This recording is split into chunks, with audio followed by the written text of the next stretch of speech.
Voilà, donc bonjour.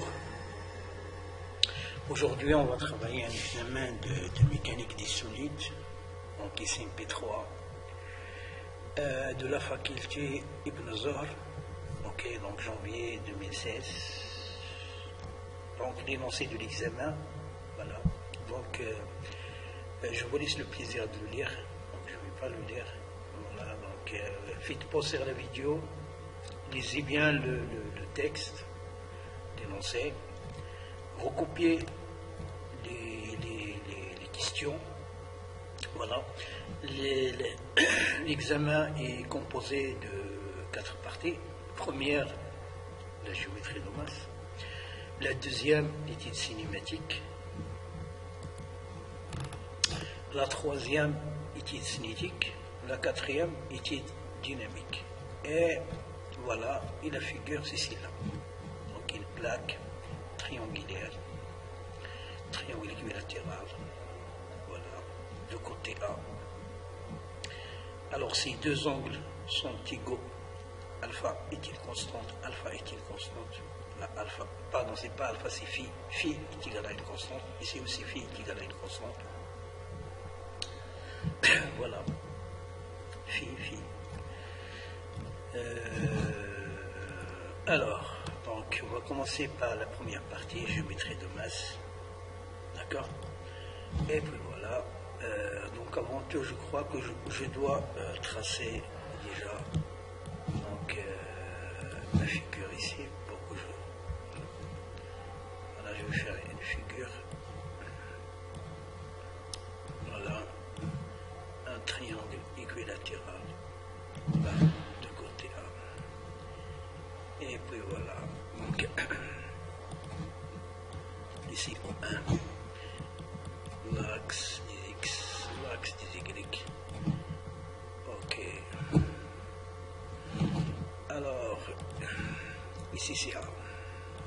Tout de suite, le côté, ce côté-là c'est H. De ce côté-là c'est ACR2. Alors cet angle-là c'est phi, qui est égal à une constante. Donc, s'il vous plaît, j'ai une petite remarque, tout simplement, c'est que j'écris avec la souris. Donc, si vous remarquez que mon écriture est mal faite, donc c'est parce que c'est pas évident d'écrire avec une souris. Voilà. Voilà, j'ai pas encore les moyens de procurer une tablette graphique, voilà, qui va beaucoup me faciliter la tâche. Mais bon, voilà, on va travailler avec les moyens des bords, d'accord? Alors, ok, déterminer la masse M en fonction de sigma A et H. Donc voilà la première question. Déterminer la masse. Alors donc sigma est égal à grand M, la masse de la plaque divisée par S, la surface. Donc cela implique que la masse M est égale à sigma. Voilà, c'est une question très simple. Fois 1/2. 1/2 de A fois H. Et voilà. Voilà, donc grand M est égal à 1/2 sigma A H. Voilà. Pour la première partie, donc c'est très simple. Et on va l'encadrer. La deuxième partie, cette fois-ci, on nous demande de calculer M en fonction tout simplement de sigma et de H. C'est-à-dire que A doit être disparu de la formule. Ok. Alors, on va procéder. Alors ici, nous avons H. Ce côté-là, c'est H. Celui-là, c'est A. Alors, dans un triangle équilatéral, tous les angles sont égaux. 60 degrés, 60 degrés, 60 degrés. Du coup, cet angle-là, c'est 30. Pourquoi? Car ici, nous avons ici une bisectrice. D'accord? Les deux angles sont égaux, donc on prend 60 divisé par 2, c'est 30, d'après l'énoncé bien sûr. Alpha ici, phi qui est une constante, ici aussi c'est phi qui est une constante. Voilà, 30 degrés. Du coup, cosinus de phi.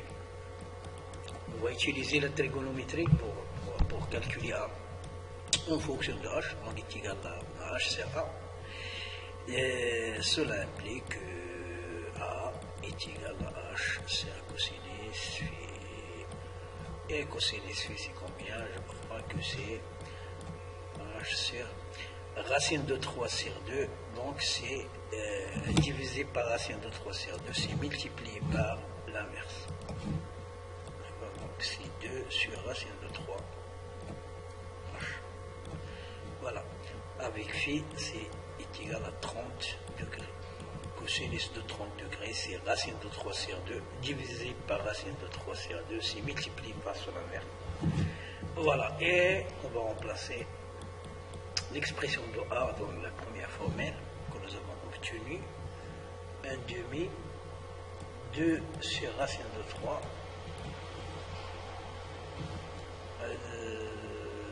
A, la racine de 3, H sigma, H au K. Une petite simplification, donc A et A. Et on va multiplier le dénominateur et le numérateur par racine de 3. Et on obtiendra la masse M est égale à racine de 3 sur 3 sigma H au carré. Et voilà, nous avons exprimé M en fonction de sigma et de H. Ok, maintenant, déterminer le centre d'inertie. Deuxièmement, oh, c'est très simple. Aussi, c'est simple comme question. Alors, deuxièmement, on va déterminer le centre d'inertie. Le centre d'inertie, c'est-à-dire les coordonnées. Le centre G. Alors, voilà. Alors, G, d'après déjà la figure, G, donc va se positionner quelque part ici. Premièrement, l'axe X est un axe de symétrie, d'après la figure. Donc, l'axe porte, c'est-à-dire que le point G appartient à cet axe-là. Donc, les coordonnées de G seront forcément XG, YG sera 0. Car si on projette, et c'est de ces 0. Voilà. Donc, les coordonnées de G, le centre d'inertie, les coordonnées de G seront X, suivant X, 0, 0. D'accord? Ok. Donc, on peut calculer XG. XG.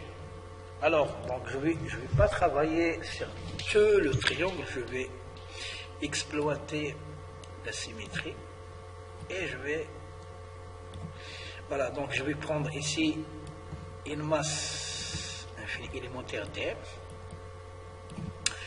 deux centres de masse G tilde. Voilà, donc si on considère que toutes les DM voilà, auront un centre d'inertie G tilde, d'accord? Voilà, et son X, si je le projette, c'est à l'axe des X, donc j'obtiendrai X, d'accord? Du coup, XG est égal à X tilde D, d'accord? Divisé par DM, l'intégrale sur tous les DM, les masses élémentaires. Voilà. Ok. Donc, il est égal à X tilde, c'est X. Donc, voilà. Et sur tout le solide, par exemple, S. Voilà, ici, c'est tout le solide S. Donc la masse, donc c'est grand M, ok, et je vais multiplier par 2, d'accord, ici c'est multiplié fois 2, pourquoi? Voilà, donc je vais travailler uniquement sur cette partie-là, sur cette moitié, et je multiplie pour 2 pour expandre ma formule à tout le solide. Voilà, donc 2, ici, sur la somme de tous les DM c'est la masse de notre solide, c'est grand M, comme nous avons déjà calculé. Et x tilde, c'est x, en le projetant, et dm, c'est dm. dm, c'est, voilà, c'est sigma multiplié par ds. Alors ds, alors qu'est-ce qu'il aura comme dimension? Alors ici c'est y, et là c'est dx. Donc ds, voilà, donc j'ai dit ds est égal à combien? Est égal à y fois dx. Donc y fois dx, c'est dx. Voilà, donc y dx. Alors donc je vais intégrer par rapport à x, donc x il est compris entre 0 et h. Sauf que ici j'ai un petit problème, c'est que là j'ai y et je dois l'exprimer en fonction de x pour que je puisse intégrer. Car je ne peux pas le sortir de l'intégrale étant donné que c'est une variable. Donc il dépend de x, donc si x varie, y varie et vice versa. Alors ici, donc la relation quelle est la YX, c'est que ici j'ai une droite qui passe par l'origine, donc Y est égal à alpha fois X, cet alpha là c'est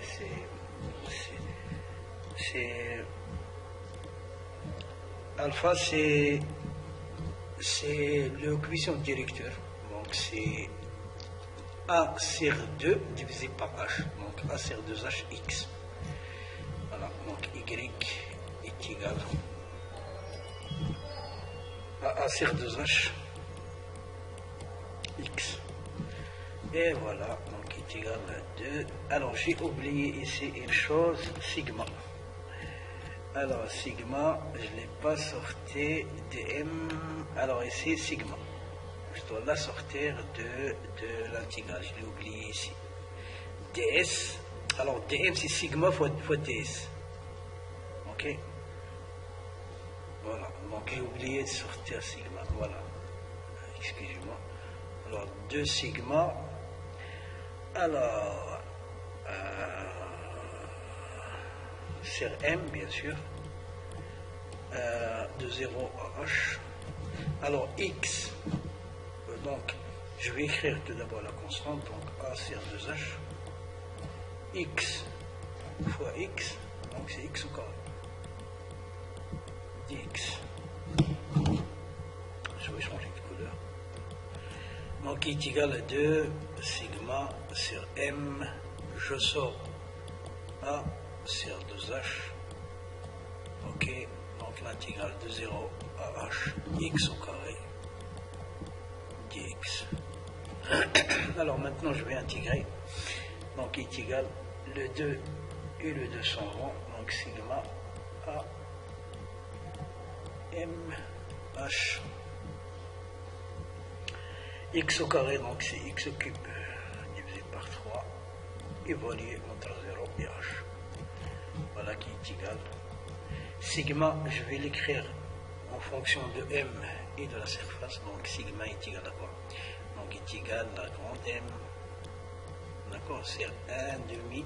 Ça c'est sigma tout simplement. A fois H. Ok, donc fois A.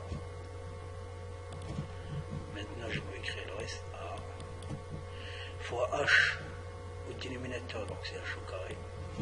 Alors ici, donc c'est X, la borne supérieure, donc c'est X à la puissance, c'est pas X, pardon, donc je vais remplacer par ça, c'est H à la puissance 3, divisé par 3.